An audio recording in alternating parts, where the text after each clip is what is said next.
राष्ट्र सर्वप्रथम, राष्ट्र सर्वप्रथम, राष्ट्र सर्वप्रथम, राष्ट्र सर्वप्रथम। राष्ट्र सर्वप्रथम की बात कार्यक्रम में आप सभी राष्ट्रवासियों का हार्दिक स्वागत है। प्रधानमंत्री नरेंद्र मोदी ने regional rapid transit system corridor के दिल्ली गाजियाबाद मेरठ ट्रेनों के प्राथमिकता खंड का उद्घाटन किया। दिल्ली गाजियाबाद मेरठ RRTS कॉरिडोर का 17 किलोमीटर लंबा प्राथमिकता वाला खंड 21 अक्टूबर को यात्रियों के लिए खोला जाना है।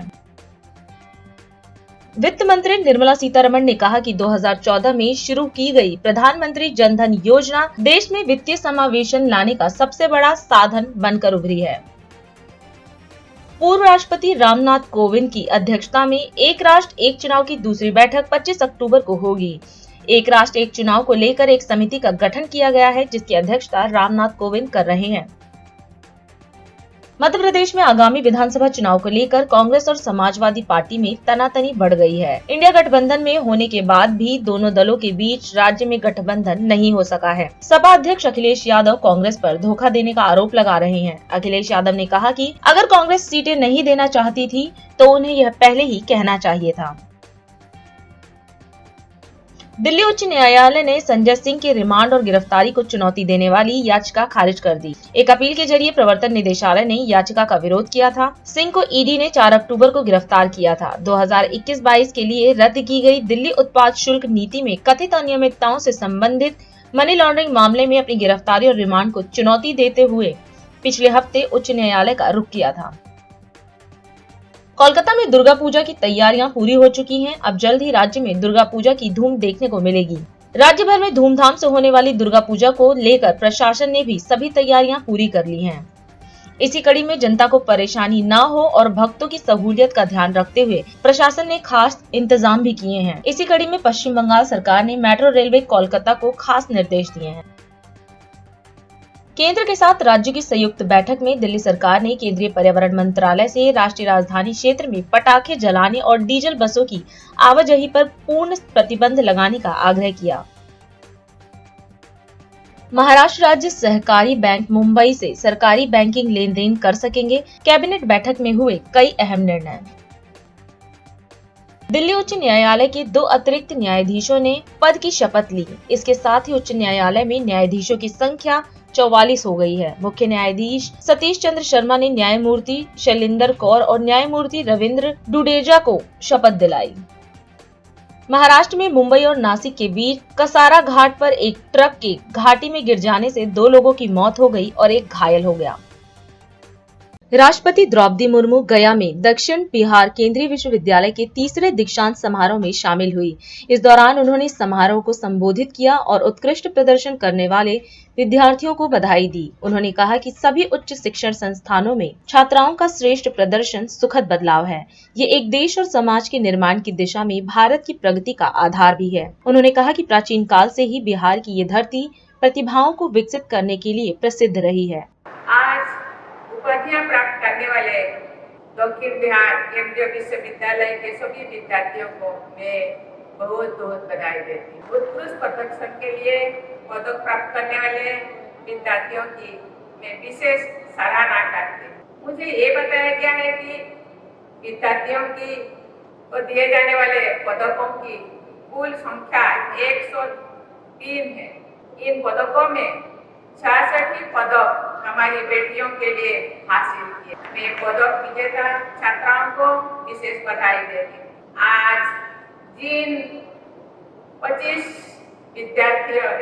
विद्यार्थी ने यहाँ स्टेज पे गोल्ड मेडल लेने के लिए आए, उनमें से भी उन 25 में से भी 18 छात्राएं थे।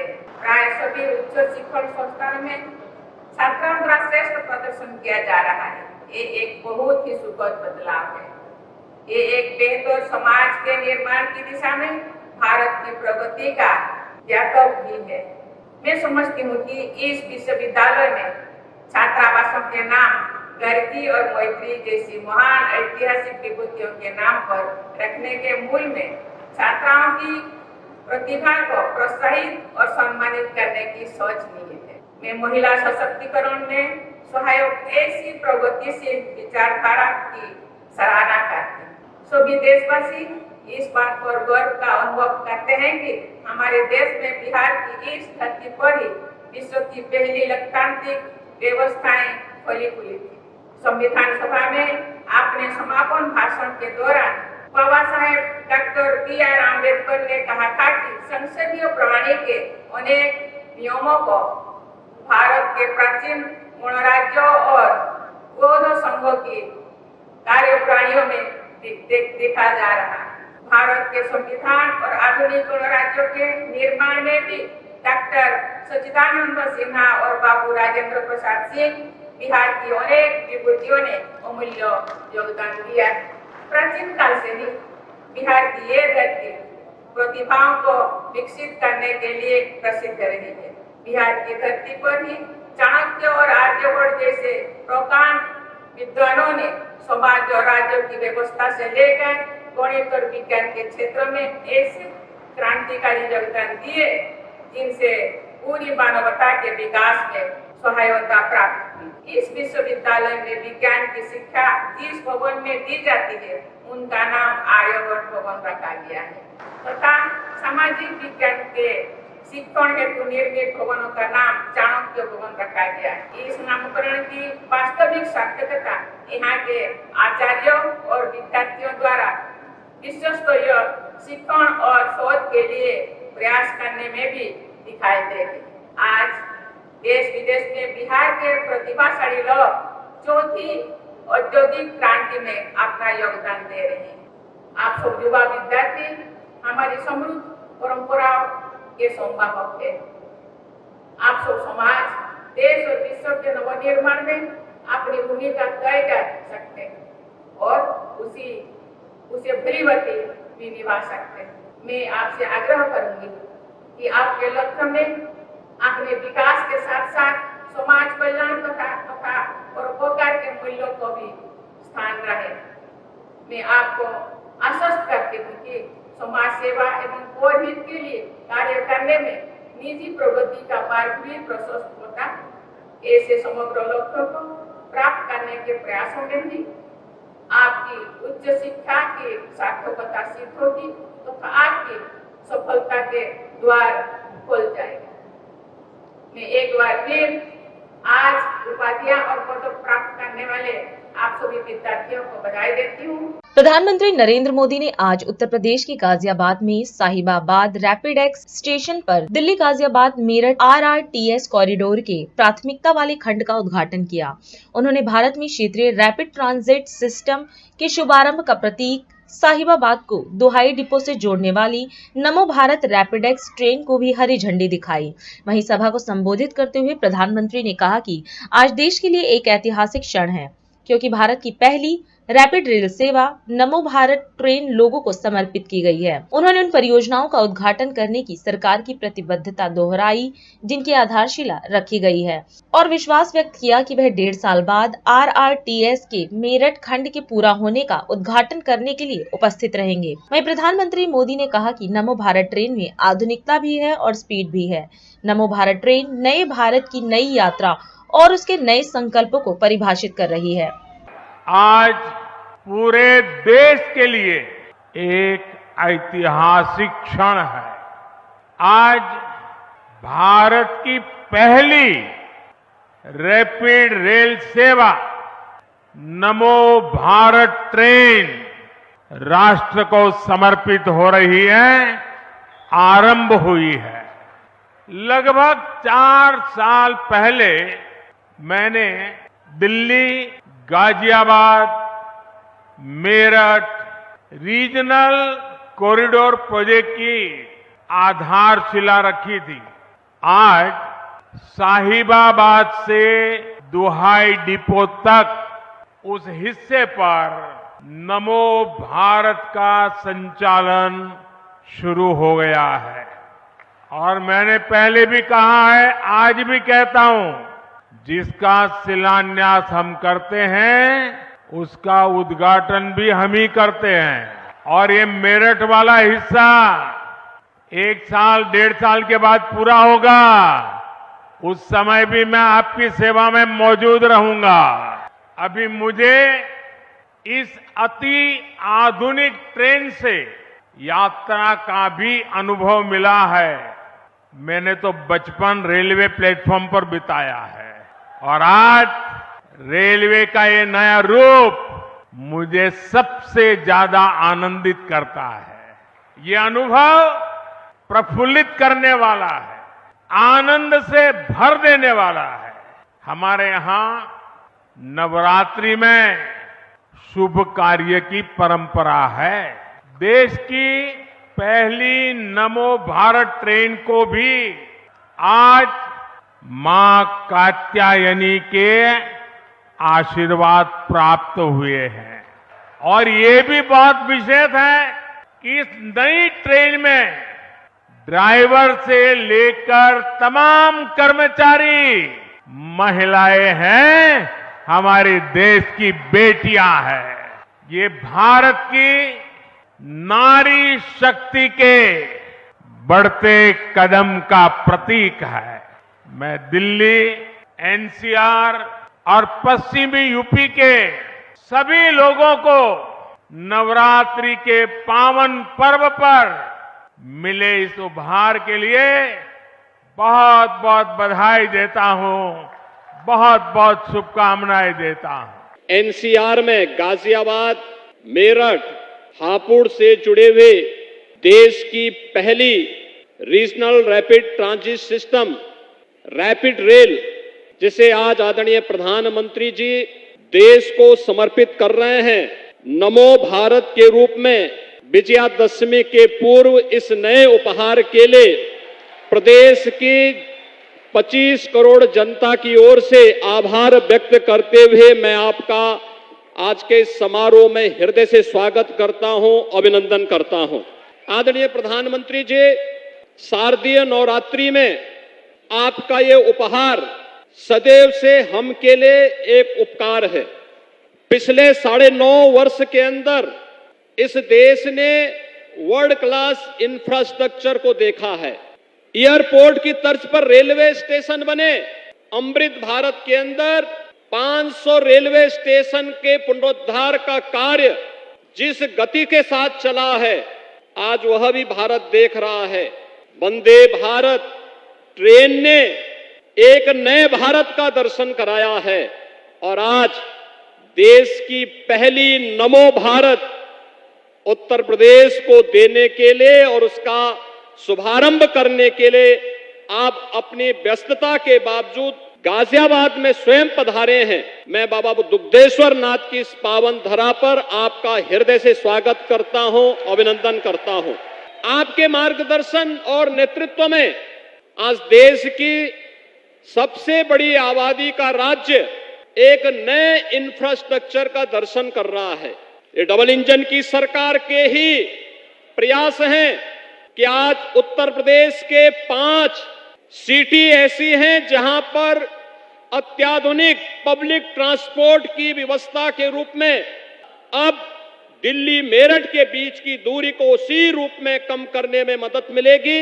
मैं एक बार फिर से इस उपहार के लिए आपके प्रति हृदय से आभार व्यक्त करते हुए आज आप स्वयं अपनी उपस्थिति के माध्यम से इस रैपिड रेल का उपहार देने के लिए विजयादशमी के पूर्व नवरात्रि के अवसर पर स्वयं गाजियाबाद में पधारे हैं।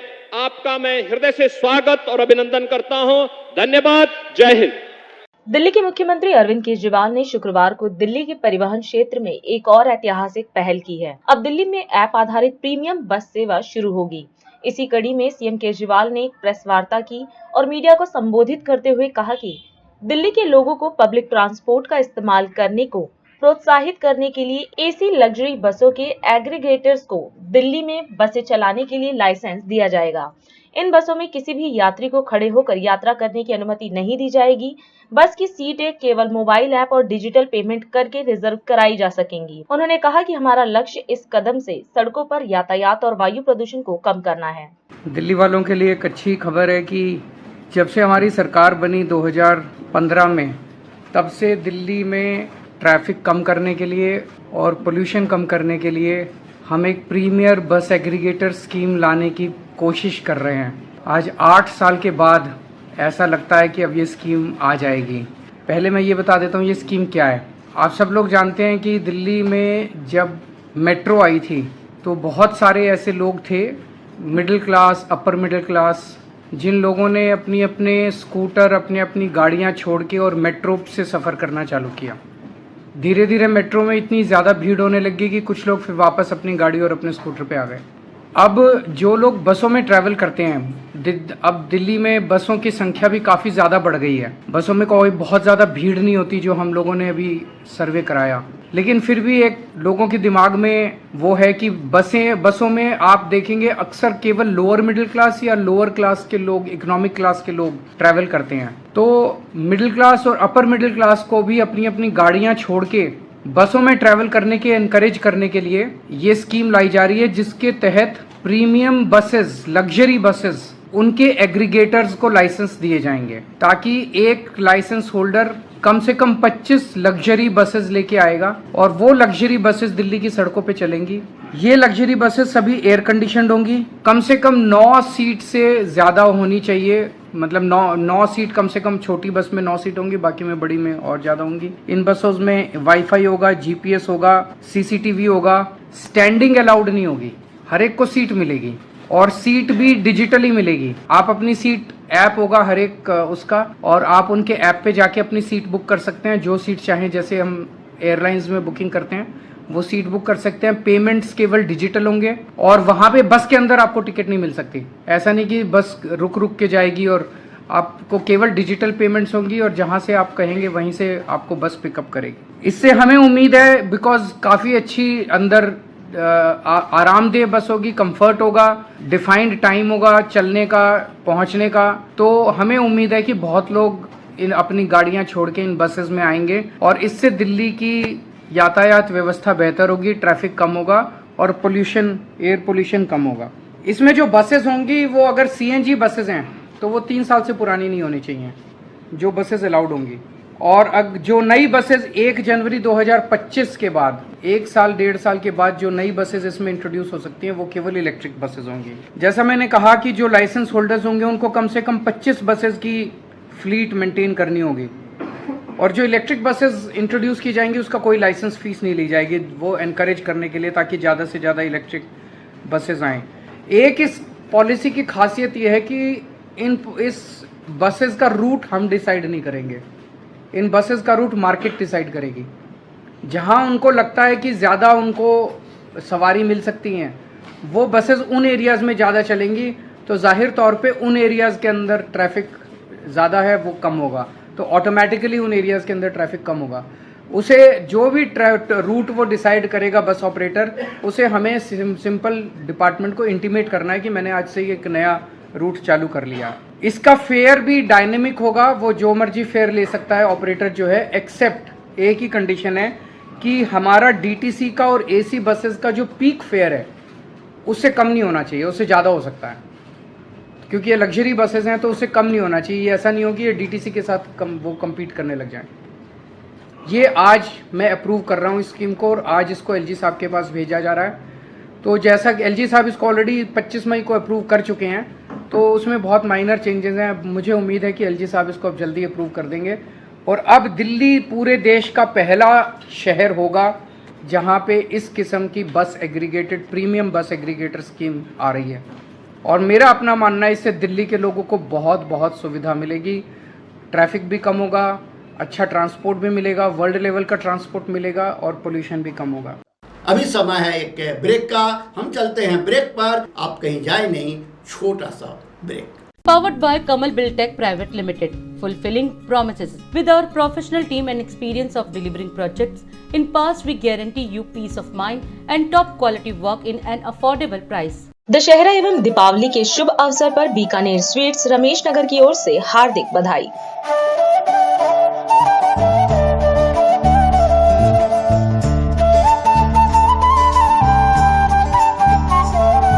राष्ट्र सर्वप्रथम की बात कार्यक्रम में ब्रेक के बाद एक बार फिर आप सभी राष्ट्रवासियों का स्वागत है। कांग्रेस महासचिव प्रियंका गांधी वाड्रा आज राजस्थान के दौसा में चुनाव प्रचार के लिए पहुंची।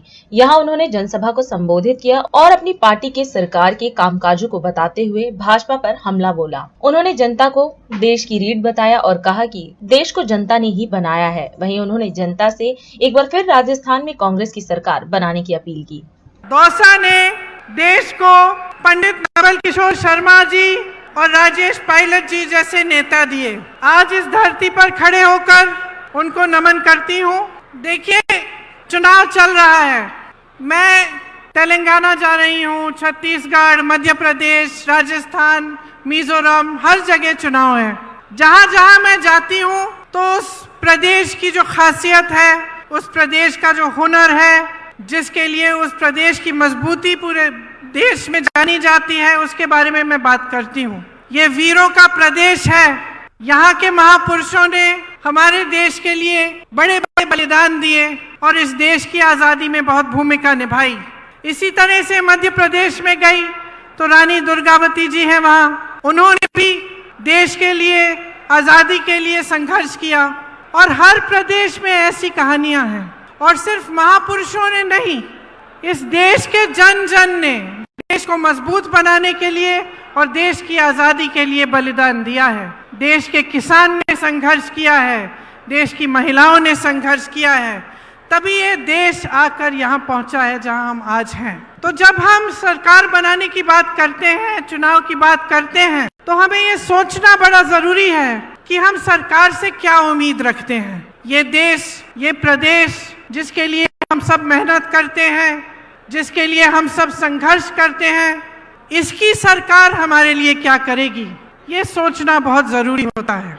आपका जीवन का सफर मुश्किल है। मेरी बहनें खेतों में काम करती हैं, घर गृहस्थी को संभालती हैं, बच्चों के परवरिश को देखती हैं। मेरे भाई खेती करते हैं, जो किसान भाई हैं। आपके बच्चे बड़े होकर जवान बनते हैं, सरहद पर देश की सुरक्षा करते हैं। आप इस देश की रीढ़ हैं, इस देश को आपने बनाया है। तो इस जीवन के सफर में जो संघर्ष से भरा हुआ है, मुश्किलों से भरा हुआ है, इस सफर में आप सरकार से क्या उम्मीद रखते हैं? आप सरकार से ये उम्मीद रखते हैं कि आपकी जीवन की जो मुश्किलें हैं उसे कम करने का प्रयास करे। आप सरकार से ये उम्मीद रखते हैं कि आपके जीवन संघर्ष में आपका साथ दे। जब आपदा आए तो आपको राहत मिले। खेती का काम आप कर रहे हैं, उसमें आपको सुविधा मिले। जो मेरी बहनें बच्चों के परवरिश कर रही हैं, उनको मदद मिले, ताकि आपका भविष्य और आपके बच्चों का भविष्य, जिसके लिए आप दिन रात मेहनत करते हैं, वो उज्जवल हो सकते हैं। भाजपा की सरकार यहाँ वापस आएगी तो पुरानी पेंशन खत्म। भाजपा की सरकार वापस आएगी तो सोचिए गैस सिलेंडर का क्या होगा। सोचिए कि आपको जितनी भी राहत मिल रही है उसका क्या होगा। सोचिए क्या आपका मुफ्त में 25 लाख का इलाज हो पाएगा कि नहीं, क्योंकि आपने अनुभव किया है। मैं नहीं कहती हूं कि मेरे कहने पर वोट दीजिए, अपने अनुभव पर दीजिए। आप खुद देखिए कि इस सरकार ने आपके लिए क्या किया। इस बार आंखें खोलकर अपना वोट दो कि आपके लिए कितना काम किया है, आपके लिए कितना संघर्ष किया है, आपके लिए कितनी योजनाएं लाए हैं और आपके जीवन में तरक्की लाने के लिए जो सरकार दिन रात काम करेगी, उस सरकार को अपना वोट दो। एक तरफ गहलोत जी का अनुभव है, आपके लिए दिन रात एक करने की इच्छा, आपके लिए ऐसी योजनाएं लाने का प्रयास जिससे आपका जीवन सफर सुनहरा हो। दूसरी तरफ सचिन पायलट जी जैसे युवा नेता जो आपके भविष्य की तरफ देखते हुए आपके लिए हर रोज मेहनत करते हैं। ये कांग्रेस पार्टी आपके लिए समर्पित है। ये चाहती है कि राजस्थान मजबूत बने। हम चाहते हैं कि राजस्थान का विकास हो। हम चाहते हैं कि राजस्थान में फिर से 5 सालों के लिए एक ऐसी सरकार बने जो आपकी सरकार हो। इस प्रयास में, इस कोशिश में आप हमारा समर्थन देंगे, आप हमारी सहायता करेंगे तो आप ही का भविष्य उज्जवल होगा। इसलिए आज यहाँ खड़े होकर मैं आपको धन्यवाद देना चाहती हूँ कि आपने बहुत ध्यान से मेरी बातों को सुना और मैं आशा रखती हूँ कि वोट देने के दिन भी आप इन बातों को याद रखेंगे और हमारे हाथ मजबूत करेंगे, कांग्रेस पार्टी की सरकार दोबारा बनाएंगे। लटेरी जिला विदिशा में आयोजित जनसभा को मुख्यमंत्री शिवराज सिंह चौहान ने संबोधित किया। इस अवसर पर सभा को संबोधित करते हुए सीएम शिवराज ने मुख्यमंत्री लाडली बहना योजना के विषय में चर्चा की और कहा कि इस योजना से बहनों के जीवन में परिवर्तन आया है। उन्होंने कहा कि लाडली बहनों के खाते में हर माह 12,500 रुपए आ रहे हैं, जिसे बढ़ाकर 3,000 रुपए तक किया जाएगा। वहीं उन्होंने मध्य प्रदेश में बीजेपी सरकार द्वारा किए गए कार्यों की चर्चा की। जैसे हर महीना तनख्वाह आती है, वैसे हर महीना पैसा जाए बैंक में तो बहनों की जिंदगी सुधर जाए, उनका जीवन बेहतर हो जाए। और इसलिए हमने तय किया मध्य प्रदेश की धरती पर दुनिया की सबसे बड़ी योजना बनाई बहनों, मुख्यमंत्री लाडली बहना योजना। और मैंने पहले घोषणा की थी कि अपनी बहनों के खाते में सीधे 1,000 रुपया महीना डालूंगा। अब बताओ मेरी बहनों, लाडली बहना कौन कौन है, जरा हाथ उठा दो। अभी मेरी लाडली बहन, सारी लाडली बहनें, मेरी बहनों, अब बताओ कि ये योजना जब से आई है तुम्हारी जिंदगी में परिवर्तन आया कि नहीं आया? अरे खुशी आई कि नहीं आई? मैंने पूछा कई बहनों से कि बताओ खुशी आई कि नहीं? 1250 से बढ़ा के कर दूंगा 1,500 रुपया, और फिर 1,500 से बढ़ा के करूंगा 1,750 रुपया, फिर 1,750 से बढ़ा के करूंगा 2,000 रुपया, फिर 2,000 से बढ़ा के करूंगा 2,250, 2,250 से बढ़ा के करूंगा 2,500, 2,500 से बढ़ा के करूंगा 2,750, और फिर बढ़ा के कितने करूंगा? 3,000 रुपया महीना बहनों के खाते में डाल के उनकी आंखों में आंसू नहीं रहने दूंगा, उनके चेहरे पर मुस्कुराहट लेके आऊंगा। इसलिए तुम्हारा भैया मुख्यमंत्री, इसलिए भारतीय जनता पार्टी की सरकार संबल योजना कमलनाथ और कांग्रेस ने बंद कर दी थी। बेटा बेटी के जन्म के पहले 4,000 और जन्म के बाद 12,000 देते थे लडुआ खाने, वो योजना बंद। मेरे बुजुर्गों, हम रेल से तीर्थ ले जाते थे, कांग्रेस आई तो तीर्थ यात्रा भी बंद। अब हमने फिर चालू कर दी, लेकिन सुन लो, अकेले रेल से नहीं, अब तो मामा हवाई जहाज से भी तीर्थ ले जाएगा। हवाई जहाज में अपने बच्चों को हम लैपटॉप देते थे, अच्छे नंबर लाए तो लैपटॉप छीन लिए उनके, 25,000 रुपया हम देते थे, अब हमने फिर चालू कर दिए। अब तो मामा ने तय किया है कि बेटा बेटी हर सेकेंडरी में फर्स्ट आएंगे तो दोनों को मामा स्कूटी दिलवाएगा, स्कूटी। और सुनो भैयाओ, किसान जितने भी है, ये मत सोचना कि लाडली बहनों को मिल रहे हैं 1,000 रुपया, तो अपन को भी मिल रहे हैं भाई। 6,000 पीएम दे रहे हैं, 6,000 सीएम दे रहे, हर 2 महीना में 2,000। पहले पीएम के 2,000, फिर सीएम के 2,000, फिर पीएम के 2,000, फिर सीएम के 2,000, फिर पीएम के 2,000, फिर सीएम के 2,000। 1,250 बहना के और 1,000 भैया के, तो 2,250 तो हो ही गए पक्के। और अगर 2 बहू है और 2 भैया है तो 2,250 के लगा लो, कितने हो गए? 4,500 हो गए। और 4,500 को 12 महीना में गिन लो, 12 चौके 48, तो 50,000 तो सीधे हो गए यार। बताओ 50,000 कभी मेहनत से कमा पाते हैं क्या? खेती में भी बचते हैं क्या 50,000? सूखे नहीं बचते। राशन अलग, इलाज अलग। और लाडली लक्ष्मी अगर बेटी है तो 12वीं में जाती है तो 6,000, 11वीं में जाए तो 6,000, कॉलेज में आए तो 12,500, कॉलेज पास करे तो 12,500, और शादी है तो 51,000 भैया। 5 चीजें करनी है। नंबर 1, प्रधानमंत्री जी की कृपा, फ्री से राशन। नंबर 2, जिनके पास रहने की जमीन का टुकड़ा नहीं है उनको प्लाट देके, पट्टा देके मालिक बनाएंगे, बिना जमीन के कोई नहीं रहेगा। और नंबर 3, सुन लेना साहब, जिनके कच्चे घर रह गए हैं, प्रधानमंत्री आवास योजना के पैसा नहीं मिले, मेरी बहनों, उनके लिए बना दी मुख्यमंत्री लाडली बहना आवास योजना। और अधिक खबरों के लिए आप हमारे YouTube चैनल दैनिक इंडिया दर्पण को अभी सब्सक्राइब करें और नोटिफिकेशन के लिए बेल आइकन को प्रेस करना ना भूलें। आज हम इस कार्यक्रम में आपसे विदा लेते हैं। आप अन्य खबरों के लिए बने रहे। राष्ट्र सर्वप्रथम, वंदे मातरम, जाग उठा है भारत। राष्ट्र सर्वप्रथम, राष्ट्र सर्वप्रथम, राष्ट्र सर्वप्रथम, राष्ट्र सर्वप्रथम।